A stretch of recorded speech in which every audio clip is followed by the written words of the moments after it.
আসসালামু আলাইকুম। প্রিয় সকল দিনী ভাই, সকলে ভালো আছেন?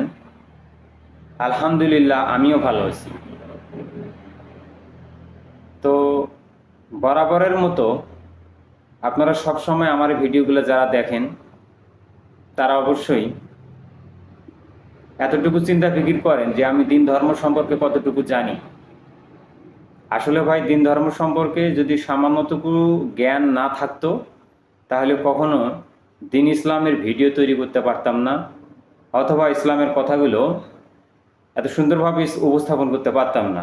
হয়তো অন্য 10 জনের মতো আমারটা নাও হতে পারে, তবে আমি চাই সুন্দরভাবে উপস্থাপন করাটা বড় কথা নয়, সবচেয়ে বড় কথা হচ্ছে যা বলতেছি তা সত্য কিনা।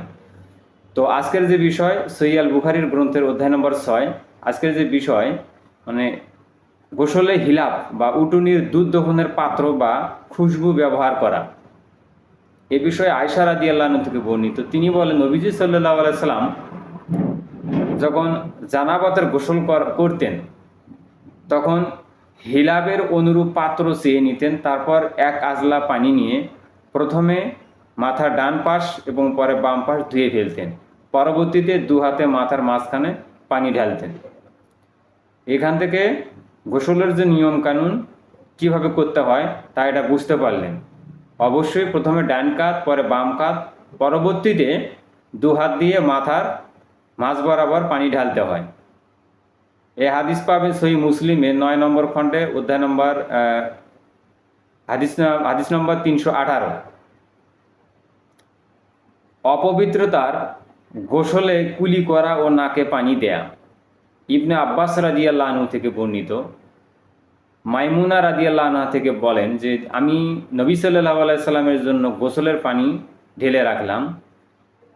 তিনি তার ডান হাত দিয়ে বা হাতে পানি ঢাললেন এবং উভয় হাত ধুলেন। তারপর লজ্জাস্থান ধৌত করলেন এবং মাটিতে তার হাত ঘষলেন।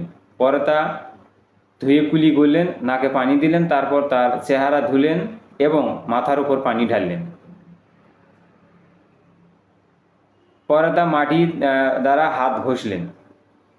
তারপর তার চেহারা ধুয়ে ফেললেন এবং মাথার উপর পানি ঢাললেন। পরে ওই স্থান হতে সরে গিয়ে দু পা ধুলেন। অবশেষে তাকে একটি রুমাল দেওয়া হলো, কিন্তু তা দিয়ে শরীর মুছলেন না। এই হাদিসের মান সহিহ। পরবর্তীতে অধ্যায় নম্বর 8, এখানে যে বিষয়টা আলোচনা করা হয়েছে, পরিচ্ছন্নতার জন্য মাটিতে হাত ঘষা। এই হাদিসটা আবারও বলছে যে মাইমুনা রাদিয়াল্লাহু আনহা থেকে নবী সাল্লাল্লাহু আলাইহি সাল্লাম অপবিত্রতার গোসল করলেন। তিনি নিজে অর্থাৎ পরিষ্কার হওয়ার জন্য নবী সাল্লাল্লাহু আলাইহি সাল্লাম লজ্জাস্থান ধুয়ে ফেললেন। তারপর তার হাত দেয়ালে ঘষলেন এবং তা ধুয়ে ফেললেন। এরপর সালাতের উজুর ন্যায় উজু করলেন এবং গোসল শেষ করে তিনি তার দু পা ধুয়ে নিলেন।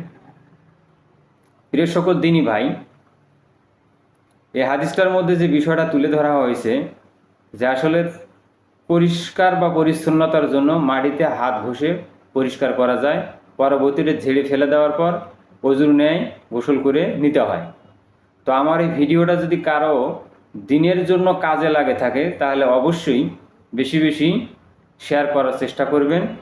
এবং আমি মনে করি যে মুসলিম উম্মার যুবক ভাইদের জন্য এটা অনেক কাজে আসবে, যারা এখন আমরা পবিত্রতা এবং পরিচ্ছন্নতা বা পরিষ্কার বিষয়ে কোনো নলেজ রাখি না।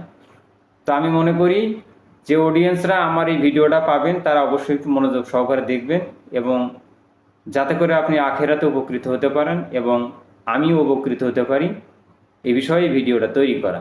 তো সকলকে আমার সালাম। আসসালামু আলাইকুম ওয়া রাহমাতুল্লাহ।